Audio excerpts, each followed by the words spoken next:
Hello, everybody, and thank you for tuning in to the Liberty Report. With me today is Daniel McAdams, our co-host. Daniel, good to see you. How are you this morning, Dr. Paul? Doing well, and I guess we should celebrate a little bit, cautiously, that our troops are going to leave, started to leave from Syria. Yes. And it's starting to fit in to the scenario of Trump doing what he said he wants to do, even though we can find the rocky spots that still exist. I guess you can't get the troops home from every place in one day, but I just hope this is a sign there's a shift. And of course, there's a struggle for Trump on this. He has the struggle for probably his personal beliefs and also decades of foreign policy. And then you have to put up with the demagogues in Washington that are controlled by the neocons, and then the media controlled by the neocons. And it's a bipartisan objection. You know, when Trump says, I'm bringing these troops home, and the whole world was going to come to an end and the Kurds would be annihilated, it was both sides on his case and nothing but chaos. I don't think that is exactly what has happened, and it's introduced another faction, and that is that our troops in leaving, they would get the natural place to leave as they leave Syria is to go into Iraq. Because theoretically we own Iraq. We have 5,000 troops there, and we fought for a long time for that. Hopefully that will change. But even that is up for grabs, because the reaction by the Iraqis is a healthy reaction, and you'd think they're so ungrateful for us fighting for their freedoms. So the Iraqi government is actually very annoyed and wanted to make sure that we don't stay there or build, and I think there are people in Iraq that would like to get the 5,000 out too. Yeah, that's true. And that would be good. So, they took it upon themselves to go to the United Nations and say, hey, can't you help us keep out the American soldiers? We don't need American soldiers. Maybe it's coming together. Maybe the problems of hostilities, the problems of terrorism, the problems of the growth of Al Qaeda and the people committing the violence could be somewhat a reaction to our policy. So this may be helpful in sorting out the pros and cons of what we ought to do and what's going on here. Let's just hope this is a solid move and that Trump sticks to it. There's a lot of arguments going back and forth and accusations and all, but even Trump understands, I believe, that his resistance comes from his own people. Yeah. That's the thing that we haven't figured it out, or why he doesn't do more. If he can't stand what the Pentagon's doing, how they undermine sometimes what he says, why are those people there? But maybe the entrenchment of the neocons throughout the system is so strong, and there are all levels. We see the leadership, but then you see many layers who may be anti-Trump and putting monkey wrenches in what he's doing. But anyway, I think so far so good, and Trump has just given a little talk about this, and hopefully he'll stick to his guns and not send the troops back to Syria. Maybe it's the day we could say, it's clear cuts. Hillary's war is over, and she lost, and that would be good. Yeah, and I think, this is really a day in flux, because a lot is happening very quickly on this. And in fact, we literally just finished watching Trump's quick little press comment, and so we'll going over a couple of those things. I think it's important. He made some points, and I took a few notes when he was talking. The first of all was that all sanctions against Turkey are lifted. That's gone. The U.S. troops will remain in Syria to guard the oil. I think that's more of an aspiration than a reality. I think ultimately they'll leave. 20-mile safe zone. He credited his own tag team of Pompeo and Pence for that, but that's not true, but that's okay. And he made a good point, though. He made this before, and I think if he hammers this home better, he said, we were supposed to be there for 30 days. That was the deal. That was almost 10 years ago, he said, and now we're finally getting out. That 30 days is up. And that's a good point. He made another good point. Let someone else fight over that blood-stained sand. I think that's going to resonate with people. They don't, when they understand it, this genocide that they were talking about of the Kurds, it didn't happen. It didn't happen at all, because as soon as Turkey said, you know what, we're going in, we're tired of fooling around with this, we're going in. As soon as that happened, the Kurds realized, we got to make a deal. And so they defied Bolton, they defied the U.S. government, which told them for years, don't you dare talk to Assad. They defied them and said, we got to look out for our own necks. They went, and within a day they had a deal with Assad. They're going to be incorporated into a special part of the Syrian armed forces, but also more importantly, those Kurdish armed forces will be pulling back, and that's the zone they talked about. The other thing he made, President Trump said, hey, the Europeans should repatriate those jihadists they sent to Syria. And that is a good point. Very little mention of Assad in his talk, although he did say, why didn't Obama go and overthrow Assad when he gassed all those people? Obviously, he's not getting the right information. But essentially, in a sentence, in a nutshell, Trump didn't back down today, even though a lot of the stuff was pretty murky. He didn't back down. He's sticking with it. I think that's a good sign. That's, as you started the show, probably a reason to celebrate. Yes. Well, I think the litmus test has to do with oil, both because oil is valuable. They use it, even though it's not the biggest oil field in the world. It's still significant and has a lot of political significance to it. Who's controlling the oil? And maybe it was just too much at this time for us to say, we're out of here and we're not going to have anybody looking at that oil. You guys are going to sort it out. You're going to sort out the border. They're going to have to sort out the oil if we really want to leave there. And I don't know why they couldn't progress there if they set that as the goal. Because, you know, with the Russians protecting their interests, along with Assad, it used to be part of Syria, and they should make it part of Syria, and the oil should belong to Syria. So I would think this is the big issue, and how many people have their finger in it? I'm sure Russia is smart enough not to say we're sending Russian troops in there to protect the oil, but they're going to they want to have a firm government, a Syrian government that they've been friendly with, and I think relieving those sanctions on Turkey is probably a big move to move in the right directions. For us being involved in a much more distant viewpoint rather than saying one of the troops going back in. If they start talking about that again, then we have to reassess our position. While I was waiting for Trump, I had CBS News on. That just happened to be the live feed. And I am not kidding you, my IQ went down about 20 points just in that half an hour I was watching it. But one of the two talking heads, empty heads really, was saying, I wonder how Assad is feeling now that he has to have that area guaranteed by the Russians. He sure is weak and this and that. There's a difference between being invited and being invaded. He has an ally, as if we needed an ally to help us if we were getting invaded by Mexico, we would invoke Article 5 of the NATO treaty. So that, they don't seem to get this part. A couple of other things that Trump did say, and I think are good points, so I don't want to forget to mention them, is he said, if, as everyone was saying a week ago, when they were demanding that I get back in rather than pull out, he said it would have required tens of thousands of troops to go in there, and we'd be facing off against our NATO ally Turkey. How stupid is that? And he also, this is the best point, and this is reflected in the title of our show too, he said, the same people giving me the advice to start another military campaign in Syria are the same people who got us into this mess in the first place. So he's good, he's right and good to ignore that advice. However, as you touched on it, we should probably focus on it a little bit too later. His biggest hurdle is his own administration. Yeah. The open insubordination of the people who serve at the pleasure of the president is astonishing. And I'm not an historian, but I just wonder in presidential history, has there ever been a situation like this where they openly, not only just oppose it, but openly go against him?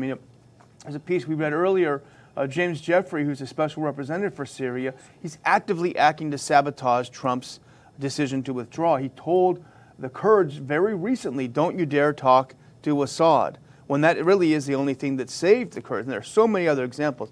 It's just bizarre. The big issue now to get the American people behind staying. It will be oil a little bit, but it will be, the atrocities, the genocide, the killing of the Kurds, and the violence.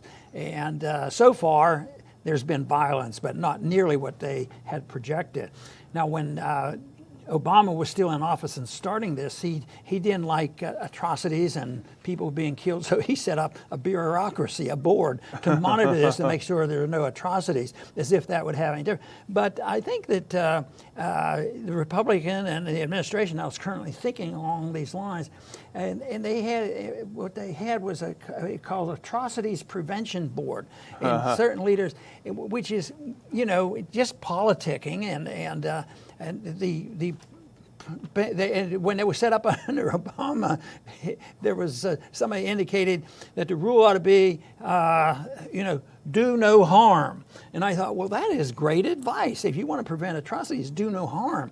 Now, if we were giving ourselves that advice, do no harm, mind our own business. Yeah. And then maybe we wouldn't give the incentive for Al-Qaeda and Taliban to organize to try to get rid of us. And look how long it's been, how many people have died in there. So this is the first time we've seen where it looks like we're actually going to leave, and then the Iraqis are ready for us to leave, and the sooner the better. And and the neocons are just going nuts. That's nothing but chaos. And remember, how the stories can flow. We have to react because Assad gassed his own people. Yeah. That sort of thing. So the propaganda will be there. So people we should caution them that when you hear the news of some terrible, terrible event coming, on reasons why you have to cave in and send our kids over there.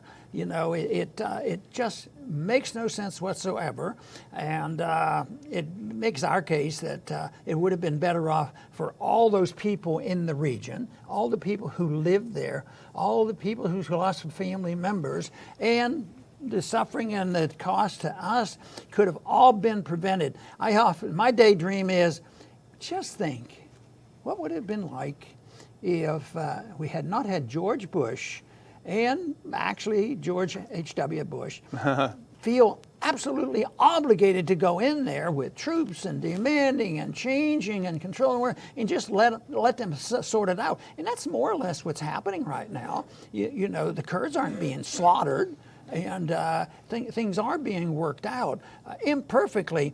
But when we were in there, it was always there. Oh, we were in there to get ISIS. They're the enemy, and that's why our people might say, "Yeah, you got to do it. ISIS is just murdering all these people." But the thing of it is, they will always use that. Maybe there will be less of that. It is a big issue. If you see ISIS raising its head and really taking the country back again, I think that only happens when outsiders are involved. So if they wouldn't have weakened Assad, there wouldn't have been ISIS in there. ISIS was sort of a secondary thing after the chaos was caused. Yeah, and ISIS was helped a lot by the U.S. support for jihadists to come in and overthrow Assad. Yeah. They got all the weapons, so who armed ISIS? And there's the critique of this policy shift in Syria is that it looks very poorly planned and chaotic. And I think that's a valid criticism, but if you dig down a little bit, I think you'll be able to determine why, which is that, as again, Trump's own people were working against him. And so Esper came out, the Secretary of Defense, and said, okay, we're not gonna move these troops around. We're gonna pull them out, but don't worry, we're gonna put them into Iraq. And Iraq said, what are you talking about? It's like a guy who asks if he can come and crash on your couch, and 3 months later, he stays there and he invites his friends over and they're eating through your fridge. That's basically what it is. Iraq said, you can't just do that. You can't just expect to put more troops here. We had an agreement. So it looks chaotic because Trump, for all of his brashness and boldness, is a pretty weak president when it comes to managing his own staff. And that really is, ironically, the story of the Trump administration, actually a weak chief executive who doesn't even have control over the people who serve at his pleasure. It doesn't seem like it should be this hard. The Pentagon taking a position different than the president. And that should be dealt with. Even Truman dealt with that at one time. You're right. You know? You're right. They were trying to do policy, but that seems to be the big thing. And I don't think you'll ever eliminate somebody in the Pentagon that would like to undermine what they're doing. But if you have your guy in charge of the Pentagon and you hear this thing, don't you think you should have that guy in your office the next day and say, who did it, and find out about it, as if they don't have the authority to do that? I mean, that type of undermining can be every bit as dangerous as, fighting the foreign enemies. And I think that's part of what was intended about the pledge, the enemies, domestic and foreign. And so we have domestics in our system, domestic enemies, that we have to contend with. And it seems like that's where we don't pay us enough attention, and we sort of tolerate it because we're afraid what somebody in Wall Street Journal or New York Times or somebody's going to say, oh, what did he do? He fired him because of he doesn't care about civil liberties, or come up with some concoction of that to try to put a guilt trip on somebody. Well, you probably read about this too, and I put a couple of things on our website. But this former head of SOCOM, this general, who essentially called for the overthrow of the president, retired general, and you talk about bringing someone into office. Someone suggested bring him back on active duty and court-martial him, which is what should happen. He should lose his pension. It was outrageous if you read the quotes. We blame Hillary. That's how we started. And people say, well, is it? Yeah, it is Hillary. She's the one who launched the Arab Spring, and that was the whole problem that started this. I've got a great idea. I'm going to bring all these people through the State Department, turn it into the new CIA, the new Pentagon, and we're going to remake the Middle East. Well, she remade it all right. She turned it into a total disaster. Kerry, who I hate to give any credit to, because for a lot of reasons, but he did do a couple of things. I think he was able to contribute to the forestalling of Obama's plan to start attacking. Remember this, and Americans should remember this shock thing that happened. And Kerry said to the Russians, oh yeah, well, if you don't want us to bomb, you better make sure they don't have any chemical weapons. And the Russians said, okay, we'll do that. So they got Assad to get rid of all of his chemical weapons. So he was able to bring us back from the brink a little bit. And I would just close by saying, the optics, we talked about this earlier, between when Trump sent his flunkies, Pompeo and Pence, the last people I'd ever want to do diplomacy anywhere on earth, over there, Erdogan didn't even want to meet with them. He finally relented. If you look at the pictures, they look like they had, just eaten some cactus without taking out the spines or something. Everyone was mad and horrible, and they got this deal. They they twisted arms. But then if you look, it's not to praise Putin, but this is why they had a 10-point deal yesterday after 7 hours of talks. Putin invited Erdogan himself to Sochi in Russia. They sat down with their foreign ministers. They talked for 7 hours. They reached an equitable deal. Despite what Trump said, the facts on the ground are more in line with the deal, and there's not enough time to go over these 12 points, but the deal that Russia and Turkey made, that's what's happening on the ground. But if we need to give Trump credit for pulling us out, as long as we pull out, I think we should just kind of bite our tongues and hope for the best. There you go. And I'll tell you one place where I'm hoping for the best, because we should encourage the president to try to follow through on exactly what he's in the middle of with Syria and stick to his guns, but also look at it in a broader sense. And yes, the UN and the Iraqi people don't want us there. Yes, bring the troops home from there. I think we shouldn't even have that embassy there and 5,000 troops, and maybe someday that'll happen. But he also, if he comes up with any bit of consistency, he has to think about MBS, Ben Salman, and that's a hot button issue for people here at home, because they say they're ignoring him. Everybody knows that he probably, committed or was involved in the killing of Khashoggi, and yet Trump is just not right on that issue, because he doesn't talk about stopping anything with them. The weapons are stiff flow, and he has this attitude which is contradictory to everything. He says, well, it's good for business. We need to sell them weapons, and we need to, deal with Yemen. But I think things are settling a little bit because the war hasn't gone well for the Saudis, and they might have to back off, you know, just because they're not capable of winning. And maybe this is Trump's approach is wean them off it and do it. I like to say cut them off and say go and take care of it. You know, I like I don't know who said it, but I like the idea. We just marched into these countries. Let's just march home. And I want to thank our viewers today for tuning in today, and I hope you come back soon to our program.